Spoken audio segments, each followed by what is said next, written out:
आ जाओ भैया, हमें क्या. Come, sir. Please come. Good morning, ma'am. Good morning, sir. Thank you. So we are talking to Shumaila. Yes, right? ma'am. Is it correct, Shumaila? Yes, ma'am. Okay. So tell me, there is a integrated child development scheme. Have you ever heard? Yes, You ma'am. have. So what are the targets? The target group, let us say. Yes, ma'am. Integrated Child Development Services scheme. It covers children of 0 to 6 years of age group, pregnant and lactating women, and yes, Adolescent adolescent girls. girls. Yes, ma'am. Thank They you. have to be there. Right. Otherwise you will have a problem. So now we are attacking 0 to 6, right? Yes, ma'am. So there is a issue of cognition. Yes, ma'am. You understand the word Yes, ma'am. cognition? So they say that up to 6 years of age, they have to be cognitively good. Like they can understand some letters, some numbers, etc. So are we good at that? Are we doing through this scheme this cognitive understanding? Yes, ma'am. Through this scheme, it is initiating preschool education in the Anganwadi centers itself, Okay. and also taking care of those children whose mothers are employed. They are working. Yes, Yeah. ma'am. And do we give some food also? Yes, ma'am. They give around, they take care of both the calorie intake and protein intake of children and women also. Yeah. So you think it's a good scheme? Yes, ma'am. It is Right. a good scheme. So tell me that, are you a science student? isn't Yes, ma'am. I am a doctor by profession. it? Okay, doesn't matter. So you heard about black holes? Yes, ma'am. You have. What are they?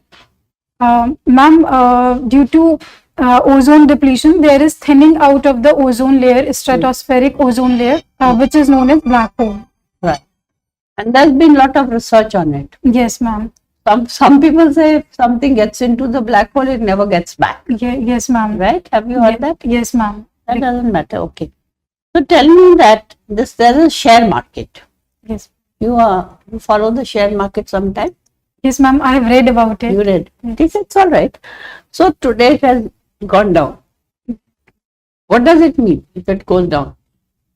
Ma'am, primarily it means that the market sentiment of people is decreasing. Okay. Yes, ma'am. And there can be a number of factors responsible for that. For example, currently it is also because of the given situation in global world like Ukraine-Russian issue. It affects it. Yes, ma'am. All these global interventions, they create a problem. Yes, ma'am. So people get very worried. I've lost 2 lakhs, I've lost 1 lakh, whatever. Doesn't matter. So tell me, what is RBI's role in the economy? The Reserve Bank of India. Why is it there? Yes, ma'am. RBI is our central bank of India. It has the mandate of monitoring the monetary policy of India. It comes out with bi-monthly reports also and fixes the policy rate, that is the repo rate, which is the base rate for all other macroeconomic indicators. What is the repo rate today? It announced it about 7-8 days ago. RBI. I'm sorry, I'm not aware of the exact data. Tell me, what is a welfare economy? Yes, ma'am. You heard this word? Yes, ma'am. All right. Ma'am, in welfare economy, our main aim is the social and economic welfare of the common population of India, such that our measures should be aimed towards their welfare rather than just the profit motive or business mindedness. Right, sir. Yeah. Shumaila. Yes, sir. Okay. And you have done MBBS from a top institution, MMC. Yes, sir. Is it more reputed than AIMS Delhi?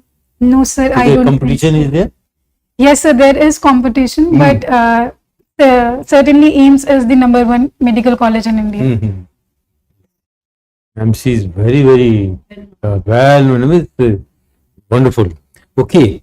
Can you tell me whether tuberculosis can be eradicated from the country?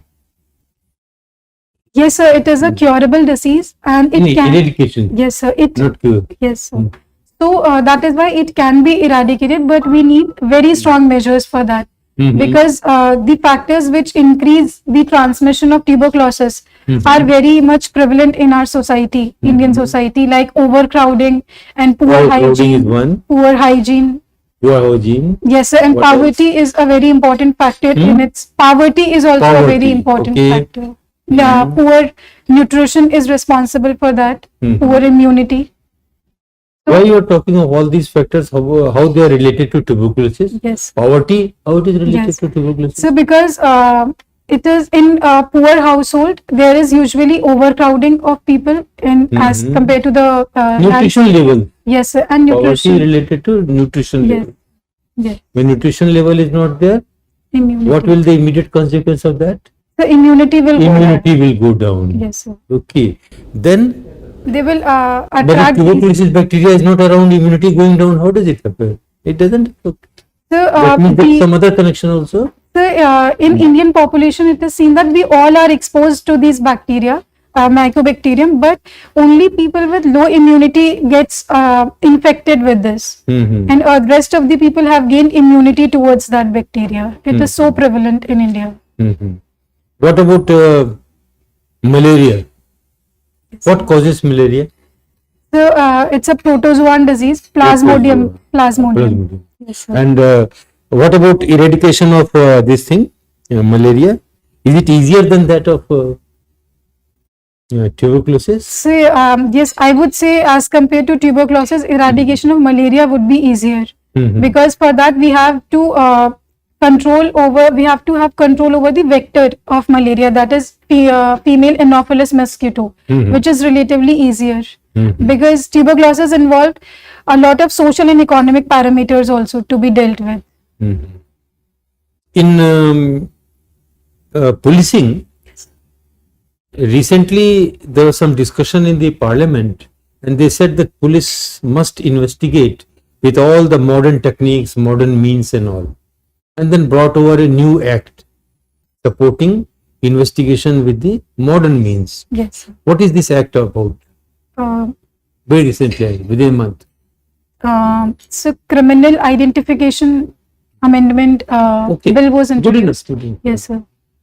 Criminal law, in bracket, identification Yes. bill, which Yes. has become act. Yes. Which thing it has replaced? So Identification of Prisoners Act. It has replaced. Yes, sir. 1920. Yeah. Which are these modern means which have been now incorporated in the new act? Scientific means. Yes, sir. So it has increased the number of evidences we can include. For example, in biometrics, retina scan, iris scan. In addition to just we used Is to. there a difference between the two? Retina scan and iris scan? So yes, they both are different parts in the eye. So the pattern Where is is also. retina? Where is iris? So retina is in the most posterior part of eye where the light falls, Okay. and iris is this hole we see in the eye in front. The iris is the circular part we see in the eye through which the light goes. And what they are capturing? So the pattern. Scan captures what? So the pattern of those organs Pattern? of that particular part. For example, the What does pattern. it mean? Pattern means what? So because, for example, like fingerprints, palm print, they are specific to every individual. Similarly, iris scan will also be specific to every individual. Perhaps they are looking at the network what? There must be some network there. So of blood vessels and nerves. Yes. Thank you, sir. That whatever is the nerves pattern distribution, the distribution is captured and a mapping is done, mathematical mapping is done. Okay? Very good. And you are taking interest in Zumba. What is this? So Zumba is a fitness program. It involves a combination of fitness aerobic exercises and dance moves. I mean, you do fitness first and then go for dance, or you do fitness while dancing? Yes, sir. Fitness while dancing. It is a combination of both. Then whether it has to be learned or you can do whatever you feel? Yes, sir. There must be some rule. Yes, sir. I do it. I practice it while watching videos online. No, are there set rules for it? No, sir. There are no certain rules. It is a very easy thing. It does not involve any specific training or course. Okay, thank you. Yeah, thank you, sir. Yes, sir. We have passed through 3 waves of COVID, right? Now, what do you think as a member of medical fraternity of India, your views, whether the medical fraternity has done a good job during these 3 waves over the last 2 years, or you think there have been some shortcomings? So to begin with, there were shortcomings, like we were caught unprepared, which we had to be prepared for the any uncertainty, but our public health infrastructure was not well prepared for such a crisis. And also we deal with such a huge population in India. So there was knee-jerk reactions in the form of policies and a lot of chaos on ground. But gradually there were collaboration between different units of federation and also private and public health sector. And our policy was of flattening the curve of COVID cases to buy time to build the health infrastructure. And we managed fairly well, but also there were a number of deaths which could have been prevented provided our health infrastructure was strong.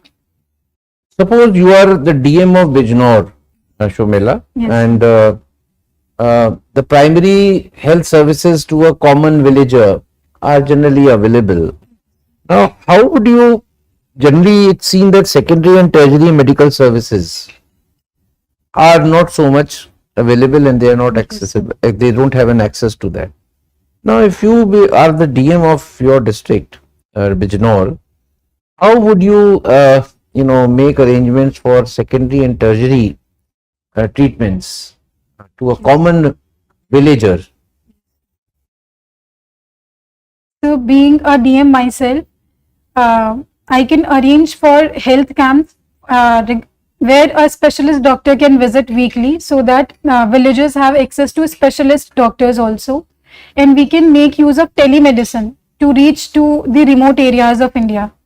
And we can also bring in partnership between the public and private health sectors, and also giving a push to medical pluralism.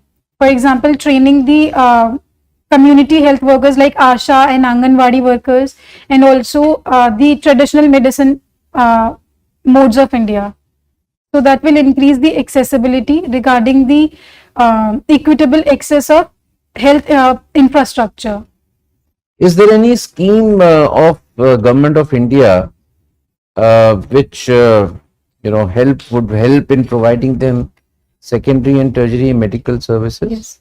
So PM Jan Arogya Yojana, which has provision of providing them insurance regarding the hospitalization in secondary and tertiary care hospitals. Good. Shumaila, Yes, sir. tell me about ever since Ukraine crisis has happened, just give your views about the export and import situation Yes. of our country, and you can also give commodity wise and whatever you know about the present status of export and import. So because of this Ukraine-Russian issue going on, there are recurrent supply chain constraints being seen in global world.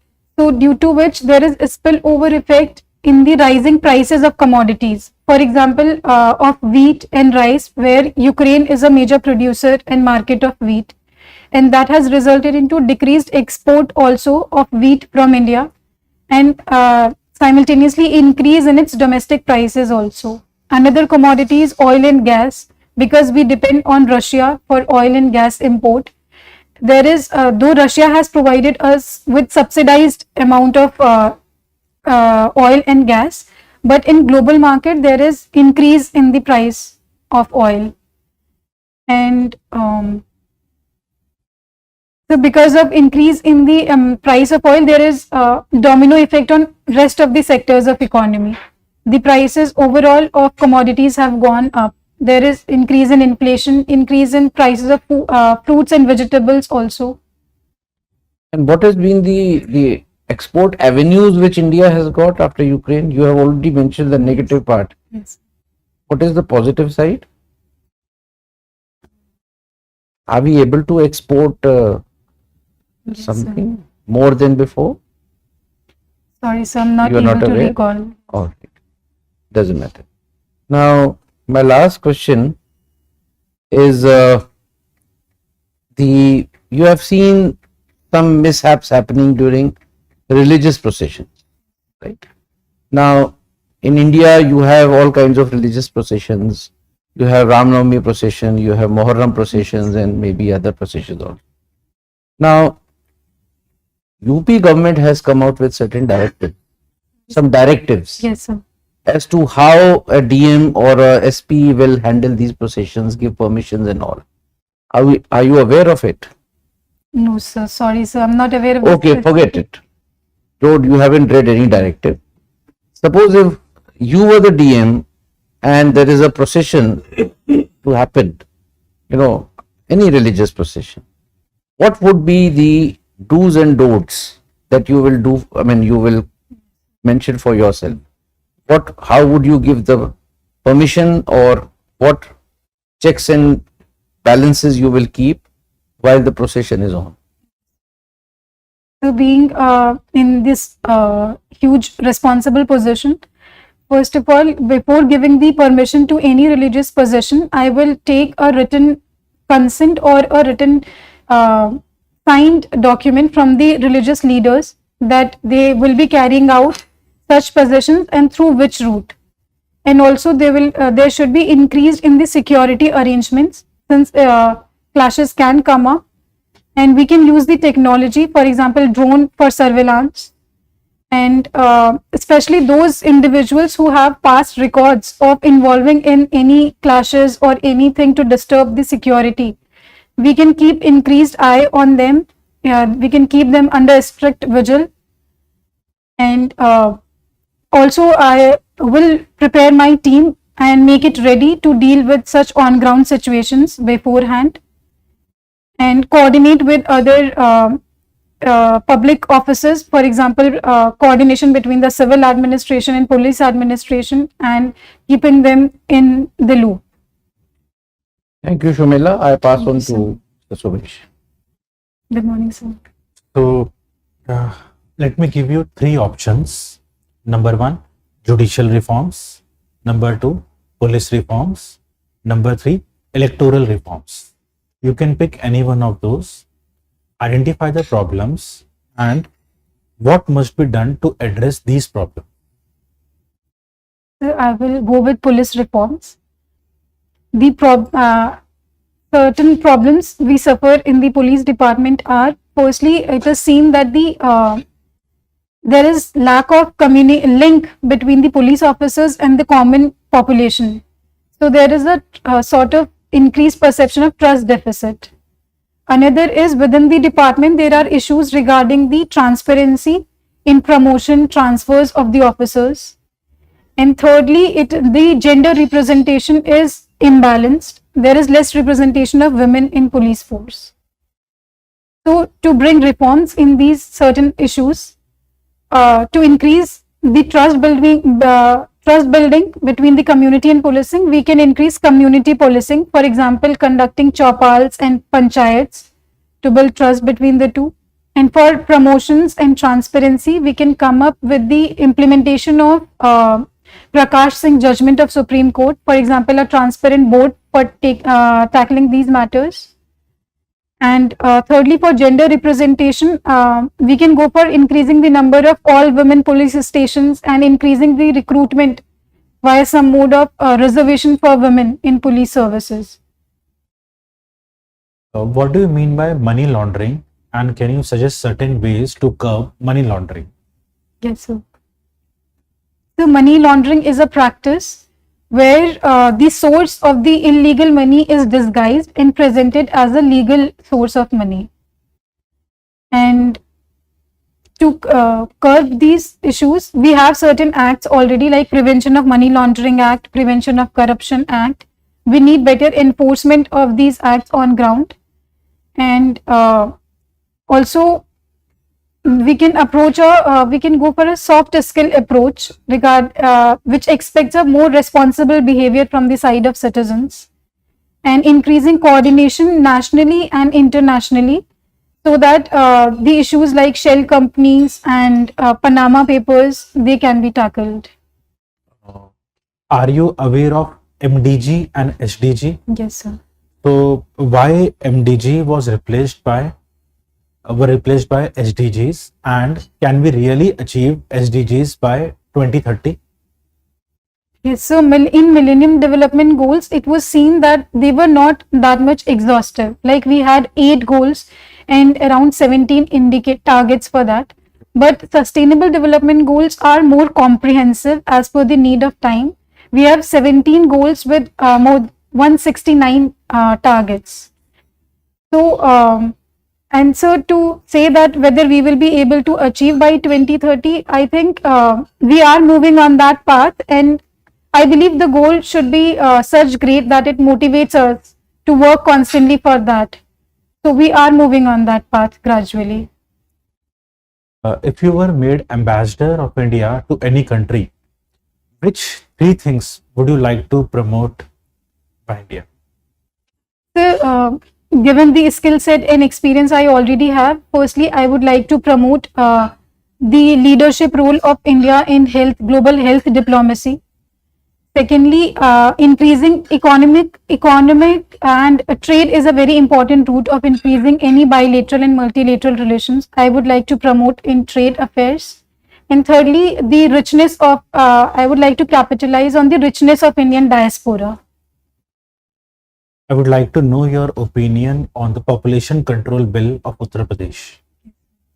The Uttar Pradesh government has come up with the measures to contain the population of Uttar Pradesh, and which has certain measures like 2-child policy, especially for the government employees, which I think is a needed step, because since we are the most populous state in India.